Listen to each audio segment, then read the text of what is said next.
రైతు భరోసాలలో కోతలకు రంగం సిద్ధం చేస్తుంది ప్రభుత్వం. నిబంధనలు కఠినతరం చేయనుంది రేవంత్ సర్కార్. సాగు భూమికి మాత్రమే వర్తించేలా ప్లాన్ చేస్తున్నారు. కొండలు గుట్టలు లేఅవుట్లను చెల్లింపులకు చెక్ పెడుతున్నారు. ఇక 5 నుంచి 10 ఎకరాలకు మాత్రమే ఇచ్చేలా రూల్స్ తయారు చేస్తున్నారు. ఇక ఆదాయపు పన్ను చెల్లించే వారికి లేనట్లే తెలుస్తోంది. ప్రభుత్వ ఉద్యోగుల భూములకు పథకం వర్తించే విధంగా నిబంధనలు కఠినతరం చేసే అవకాశం కనిపిస్తోంది. మొత్తం మీద వ్యవసాయ శాఖ మంత్రి తుమ్మల నాగేశ్వరరావు ఇక దీనికి సంబంధించి క్లారిటీ ఇచ్చే ప్రయత్నం చేశారు. రైతు భరోసా విషయంలో ఇప్పటి వరకు ఎలాంటి నిర్ణయం తీసుకోలేదని, ఇక ప్రజలు ప్రతిపక్ష సూచనల మేరకు విధి విధానం త్వరలోనే ఖరారు చేస్తామంటున్నారు. రైతు భరోసాపై ప్రస్తుతం చర్చ సాగుతుందని, సభ్యుల సూచనల మేరకే సాయం అందిస్తామన్నారు. రైతు భరోసా పంట పెట్టుబడి సాయం ఎలా అందించేది త్వరలో వెల్లడిస్తామన్నారు. తమ ప్రభుత్వం కేవలం సాగులో ఉన్న భూములకు మాత్రమే పెట్టుబడి సాయం అందిస్తుందని, అసెంబ్లీలో సభ్యుల సూచన తీసుకున్న తర్వాతే కేబినెట్ నిర్ణయం తీసుకుంటామంటూ ఓవైపు తుమ్మల నాగేశ్వరరావు చెప్తున్నారు. మొత్తం మీద రైతు భరోసాకు సంబంధించి ప్రభుత్వం చాలా కఠినంగా వ్యవహరించే అవకాశాలే కనిపిస్తున్నాయి. ఇక రైతు భరోసా కేవలం చిన్నకారు రైతులకు ఇచ్చేలా మాత్రమే ప్రభుత్వం ప్లాన్ చేస్తుంది. 5 నుంచి 10 ఎకరాల వారికే ఇది అందేలా ప్లాన్ చేస్తుంది. ఇది కూడా సంక్రాంతి తర్వాత రైతు భరోసా అందించే ప్రయత్నం చేస్తున్నారు. నిజమైన రైతులకే మేలు కలిగేలా కొందరిని మినహాయించడంతో పాటుగా పొలం పరిమితి ఖరారు చేసినట్టు తెలుస్తోంది. ప్రభుత్వ ఉద్యోగులకు ఆదాయ పన్ను చెల్లింపుదారులకు రైతు భరోసా ఇవ్వకూడదని భావిస్తున్నారు. అదేవిధంగా 10 ఎకరాలకు పరిమితం చేసే అంశంపైన కూడా ప్రతిపాదనలు సిద్ధమవుతున్నాయి. దీనిపైన అసెంబ్లీలో అన్ని పక్షాల అభిప్రాయ సేకరణ చేసి తుది నిర్ణయానికి రాబోతుంది ప్రభుత్వం.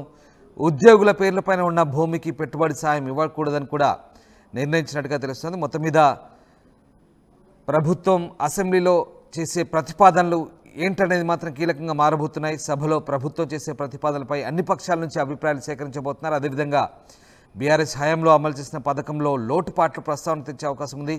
పక్కాగా అర్హత ఉన్న ప్రతి రైతుకు పథకం అమలు చేస్తామని ప్రభుత్వం చెప్తోంది. ఇక అసెంబ్లీ వేదికగా రైతు భరోసా అమలుపై ప్రభుత్వం చేసే ప్రకటనపైనే రైతులో ఉత్కంఠ కొనసాగుతుంది. మొత్తం మీద చాలా పకడ్బందీగా ఈసారి ప్రభుత్వం రైతు భరోసా పథకాన్ని అమలు చేయబోతున్నట్టుగానే అర్థమవుతుంది.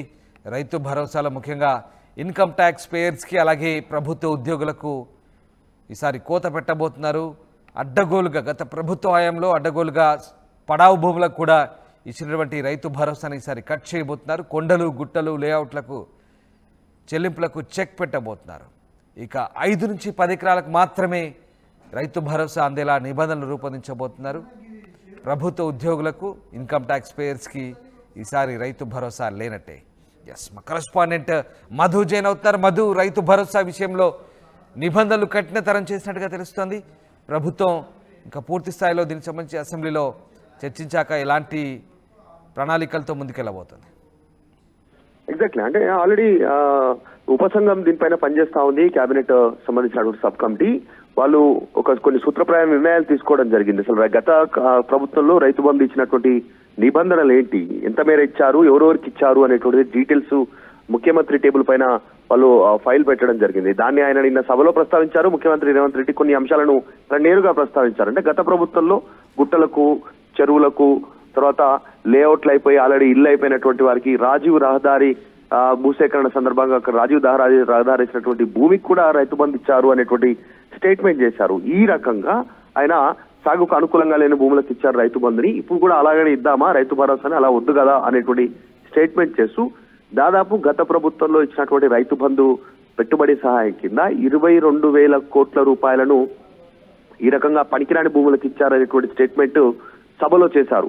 ఆ రకంగా కాకుండా, దుర్వినియోగం కాకుండా ప్రజా సొమ్ముని కరెక్ట్ గా సాగు చేసేటువంటి పెట్టుబడి సహాయం అవసరం ఉన్నటువంటి రైతుకే పెట్టుబడి సహాయం ఇద్దామనేటువంటి స్టేట్మెంట్ సంచలనంగా మారింది దీనిపైన. కాకపోతే ఈ అంశాన్ని తెరపైకి తీసుకొచ్చి ముఖ్యమంత్రి రేవంత్ రెడ్డి అంటే రియల్ ఎస్టేట్ భూములకి, గుట్టలకి, చెరువు భూములకి, తర్వాత శిఖం భూములకి, రోడ్డు వేసినటువంటి భూములకి, ప్లాటింగ్ చేసినటువంటి భూములకి, చిలక పనికిరాని వ్యవసాయానికి సాగులేని భూములకి ఇచ్చారు. కాబట్టి అలా ఆ అంశాన్ని చెప్పి అసలైనటువంటి రైతులకి పెట్టుబడి సహాయాన్ని ఎగ్గొట్టే ప్రయత్నం చేస్తుంది ప్రభుత్వం అనేటువంటిది స్టేట్మెంట్ చేస్తున్నారు. విమర్శలు ప్రతిపక్షాలు చేస్తా ఉన్నాయి. సరే ఇవంతా పక్కన పెట్టి అసలు ప్రభుత్వం రైతు భరోసా కింద రేపు సంక్రాంతి నుంచి ప్రారంభించబోయేటువంటి పెట్టుబడి సాయాన్ని ఎవరెవరికి ఇవ్వాలనుకుంటుంది అనేటువంటిది కొంతమేర సూత్రప్రాయ నిర్ణయానికి వచ్చినట్టుగా తెలుస్తా ఉంది. అంటే కట్ ఆఫ్ కింద 5 నుంచి 10 ఎకరాల మధ్యలో తీసుకోవాలనేటువంటిది ప్రధాన నిర్ణయం ప్రభుత్వం భావిస్తున్నట్టుగా తెలుస్తా ఉంది. ఫ్యూచర్ లో మార్పులు చేర్పులు కూడా ఉండొచ్చు. దీంట్లో అది కూడా సాగు చేసేటువంటి భూమికే ఇవ్వాలనేటువంటిది ప్రధానమైనటువంటి నిర్ణయం. గతంలో హామీ ఇచ్చినట్టుగా కాంగ్రెస్ అధికారంలో రాకముందుకు రైతుకు భూమి ఉన్న రైతుకు రైతు బంధు ఇస్తారు, కౌలుకు తీసుకున్న రైతుకు కూడా రైతు బంధు ఇస్తారు, రైతు భరోసా ఇస్తారు. తర్వాత రైతు కూలీలకు కూడా రైతు భరోసా రైతు కూలీలకు కూడా ఆర్థికంగా ఆదుకుంటామనేటువంటి స్టేట్మెంట్ ఇస్తారు. దీన్ని ఎట్లా డివైడ్ చేసుకుంటూ ఎట్లా గుర్తించుకుంటూ ప్రభుత్వం ముందుకెళ్తుంది అనేటువంటిది ప్రధానమైనటువంటి సమస్య. ఇప్పుడు ఉన్నటువంటి మేజర్ సమస్య ప్రస్తుతం ప్రభుత్వం ముందు ఉన్నటువంటిది ఇదే. కౌలు రైతులకు ఇస్తామన్నారు కాబట్టి ఒకవేళ నిజంగా అసలైనటువంటి రైతు భూ యజమాని ఎవరైతే ఉన్నారో ఆయన దగ్గర నుంచి కౌలుకు తీసుకున్న రైతును ఎలా గుర్తిస్తారు అంటే ఇద్దరి మధ్యలో కంపల్సరీ అగ్రిమెంట్ జరగాల. అగ్రిమెంట్ జరిగితే అసలైనటువంటి భూమి ఓనర్ ఎవరైతే ఉన్నారో రైతు యజమాని ఆయన ఊరుకుంటారా? ఇద్దరి మధ్య గొడవ జరిగే పరిస్థితి ఉంటుందా? ప్రభుత్వమే గొడవ పెట్టే పరిస్థితి ఉంటుందా? దీన్ని ఓవర్కమ్ చేయాలంటే ఏం చేయాలి? ప్రభుత్వం ఎవరిని గుర్తించాలి? సో వీటిపైన కసరత్తు జరుగుతా ఉంది. ఇంకా కేబినెట్ సబ్ కమిటీ దీనిపైన పూర్తి స్థాయిలో ఒక నివేదిక ఇచ్చే అవకాశం ఉంది. ఇంకా కొద్దిమంది నిర్ణయాలు తీసుకుంటామంటూ కూడా ముఖ్యమంత్రి సభలో చెప్పారంటే ఇక్కడ ఉన్నటువంటి ఇక్కడ ఉన్నటువంటి ఎమ్మెల్యేలు ప్రతిపక్షాలకు సంబంధించిన నాయకులే కాదు, రైతు సంఘాల నేతలున్నారు, అనేక మంది అనేక సంవత్సరాల నుంచి వ్యవసాయ భూమిని నమ్ముకున్న రైతులు ఉన్నారు. వారి అభిప్రాయం కూడా ఫైనల్ గా తీసుకుంటామనేటువంటి స్టేట్మెంట్ కీలకంగా మారింది. వారి అభిప్రాయం తీసుకున్న తర్వాత ఫైనల్ గా ఒక తుది నివేదిక తయారు చేయనున్నారు. అంటే పాన్ కార్డు ఉన్నటువంటి వారు, ప్రభుత్వ ఉద్యోగులు, తర్వాత ప్రజాప్రతినిధులు వీరందరినీ మినహాయించాలి అనేటువంటిది ప్రభుత్వం భావిస్తా ఉంది. ఎందుకంటే ఇప్పుడు ఎగ్జాంపుల్ ఆల్రెడీ ఒక ప్రభుత్వ ఉద్యోగి ఉంటే వాళ్ళ తల్లిదండ్రులు కూడా ఇంటి దగ్గర వ్యవసాయం చేసుకున్నటువంటి సిచ్యువేషనే ఉంటుంది. మరి వారిని ఒక కుటుంబం ఒక యూనిట్ గా గుర్తిస్తారా? ఇంట్లో ప్రభుత్వ ఉద్యోగి ఉంటే కొడుకు గనుక కూతురు గనుక ఇంట్లో కుటుంబ సభ్యులు వారి సంగతి ఏంటి? మొదటి నుంచి వ్యవసాయాన్ని నమ్ముకున్నటువంటి తల్లిదండ్రులను కటాఫ్ చేస్తారా ఇందులో అనేటువంటి కాస్త అనుమానం ఉంది. దీనిపైన ఒక అనుమానాన్ని వ్యక్తం చేస్తా ఉన్నారు ప్రతిపక్షాలు. Next last time Rythu Bharosa ఇవ్వలేదు. కాంగ్రెస్ అధికారంలోకి వచ్చినాక ఇచ్చినటువంటి పెట్టుబడి సాయం ఒకసారి పెట్టుబడి సాయం ఇచ్చారు. అదే ఎకరాకు 5,000 చొప్పున గత ప్రభుత్వం అమలు చేసినటువంటి రైతు బంధుని అమలు చేశారు. అంటే అదే స్కీమ్ ని అదే డబ్బులు యాజిటీస్ ఇచ్చారు. వీళ్ళు వచ్చిన తర్వాత రైతు భరోసా ఇంతవరకు అమలు కాలేదు, క్షేత్రస్థాయిలో ఇవ్వలేదు. మొన్న ఉపసంఘం పేరిట దీన్ని తప్పించే ప్రయత్నం చేస్తారు. ఇప్పుడు వచ్చేటువంటి వానాకాలం సీజన్ కైనా వానాకాలం సీజన్ ఇవ్వలేదు కాబట్టి నెక్స్ట్ ఖరీఫ్ సీజన్ కైనా ఇవ్వాలనేటువంటి డిమాండ్ ఉంది. దాని ప్రతిపక్షాలు డిమాండ్ చేస్తున్నాయి. సంక్రాంతి నుంచి ఇస్తామంటున్నారు, స్థానిక సంస్థల ఎన్నికలను దృష్టిలో పెట్టుకుంది. కాబట్టి చూడాలి ప్రభుత్వం ఏం చేస్తుందో, ఎవరికి కట్ ఆఫ్ చేయనుంది అనేటువంటిది ఒక క్వశ్చన్ మార్క్ అవుతుంది, సందిగ్ధతుంది. Ram right, sir thank you Madhu. So Rythu Bandhu విషయంలో అంటే రైతు భరోసా విషయంలో ప్రభుత్వం అయితే నిబంధనలు కఠినతరం చేయబోతుంది. ఖచ్చితంగా ఇక చాలా క్లారిటీగా ఉన్నట్టుగా తెలుస్తోంది. ప్రభుత్వ ఉద్యోగులకు రైతు భరోసా కట్, అలాగే income tax పేర్స్కి Rythu Bharosa cut. ఇక అడ్డగోలుగా రైతు భరోసా ఇవ్వరు, కేవలం 10 ఎకరాల లోపే ఇస్తారు, అది కూడా సాగులో ఉన్న భూములకి. ఇదే అంశానికి సంబంధించి ప్రభుత్వం క్లారిటీ ఇవ్వబోతుంది. ఇక ముఖ్యమంత్రి కూడా అసెంబ్లీలో రైతు భరోసా గురించి మాట్లాడారు. ఒకసారి చూద్దాం.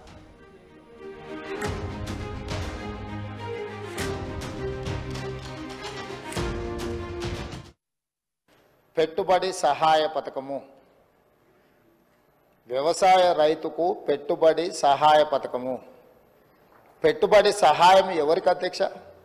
వ్యవసాయం చేసుకునే వాళ్లకు సహాయం చేయడము, ఆ సహాయము పెట్టుబడి రూపంలో, ఆ సహాయము నగదు రూపంలో రైతుకు చేరవేయాలన్నదే గత ప్రభుత్వం యొక్క లక్ష్యము అని వాళ్ళు జీవోలో స్పష్టంగా వాళ్ళు ఇచ్చిన జీవోలోనే అంశాలను క్రోడీకరించారు. మరి అమలు చేసే క్రమంలో గొప్పల కోసం పోయో నిర్లక్ష్యపూరితంగానో లేకపోతే ఏమాత్రం బాధ్యత లేకుండా బాధ్యతారహితంగా వ్యవహరించడం వల్ల సరాసరి ప్రభుత్వానికి అందుతున్న ఒక అంచనా, మేము వచ్చిన తర్వాత 7,625 కోట్లు రైతు భరోసా పథకంలో రైతుల ఖాతాలు వేసినవి తీసేస్తే అంతకంటే ముందు 72,816 కోట్లు గత ప్రభుత్వం రైతులకు రైతు బంధు పథకంలో వేసిండ్రు అధ్యక్ష. అందులో ఒక అంచనా సాగులో లేని భూములకు 22,606 కోట్ల రూపాయలు సాగులో లేని భూములకు, రాళ్లకు, రప్పలకు, గుట్టలకు, రోడ్లకు, లేకపోతే పరిశ్రమలుగా రూపాంతరం చెందిన లేఅవుట్లై రియల్ ఎస్టేట్లో ఎకరాలను గజాలుగా మార్చి గజాలను లేఅవుట్లు చేసి లేఅవుట్ల ద్వారా ఇండ్లు అమ్ముకొని కాలనీలు వెలిసిన వాళ్ళకు కూడా ఈరోజు రైతు బంధు వచ్చింది. దాంతో 72,000 కోట్లలో 22,000 కోట్లు దాదాపుగా ఆయాచిత లబ్ధి అనర్హులకు చేరిందని ఒక అంచనా అధ్యక్ష. ఈరోజు నేను అడుగుతున్న అధ్యక్ష, నేను మీ దృష్టికి తీసుకొస్తున్న పాయల్ శంకర్ గారిని కూడా నేను అడగదలుచుకున్నా, రాళ్లకు, రప్పలకు, గుట్టలకు కూడా మనం ఇద్దామా?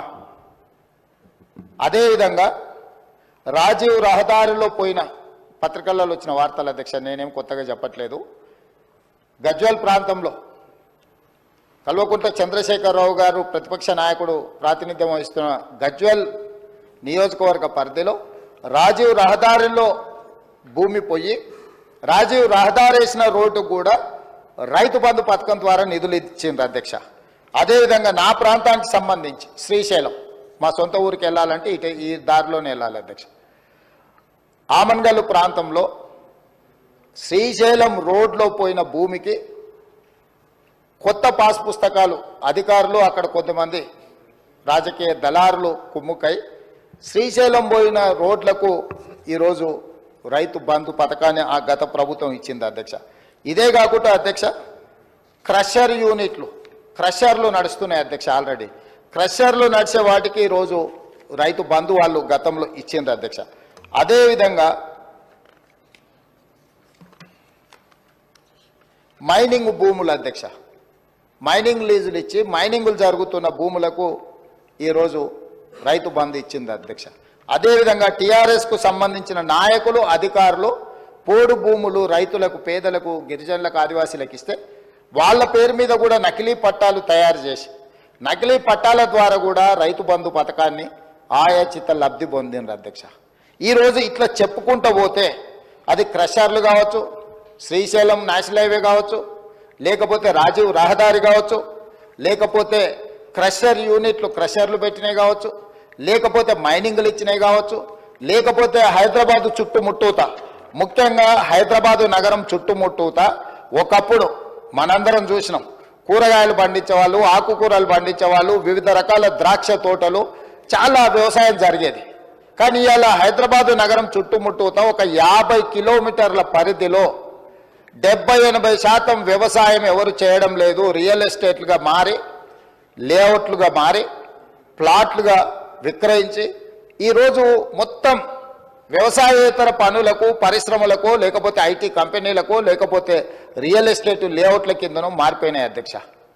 గత ప్రభుత్వము యావరేజ్గా 2 సీజన్లకు కలిపి ప్రతి సంవత్సరం 3 కోట్ల ఎకరాలకు వాళ్ళు డబ్బులు ఇచ్చుకుంటా పోయినారు అధ్యక్ష. 3 కోట్ల ఎకరాలకు వాళ్ళు ఎకరాకు 10,000 ప్రకారం చేసుకుంటూ పోతే 15,000 కోట్ల రూపాయలు ప్రతి సంవత్సరం దాదాపుగా +-10% వాళ్ళు ఖాతాలలో వేసిండ్రు అధ్యక్ష. అట్లా వాళ్ళు ఇచ్చిన 72,000 కోట్లల్లో 22,000 కోట్ల రూపాయలు జాతీయ రహదారులకు, రియల్ ఎస్టేట్లో ప్లాట్లు అమ్మిన వాళ్లకు, క్రషర్లకు, మైనింగ్లకు, రాళ్లకు, రప్పలకు, కొండలకు, గుట్టలకు దొంగ పాస్ పుస్తకాలు తయారు చేసుకొని అధికారంలో ఉన్నాం కాబట్టి అధికార పార్టీ నాయకుల అనుచరులము, వారి సహచరులము, వారి బంధువులమని వేలాది కోట్ల రూపాయలు కొల్లగొట్టిండ్రు అధ్యక్ష. మరి ఈరోజు నేను అడుగుతున్న తమ ద్వారా ప్రధాన ప్రతిపక్షము ఈ పథకాన్ని 80,000 పుస్తకాల్లో చదివిన సారాంశంతో దీన్ని తయారు చేసిన ప్రధాన ప్రతిపక్ష నాయకుడు వచ్చి ఇంత కీలకమైన అంశం చర్చకు వచ్చినప్పుడు వారు సూచనలు ఇస్తారని అనుకున్నాం అధ్యక్ష.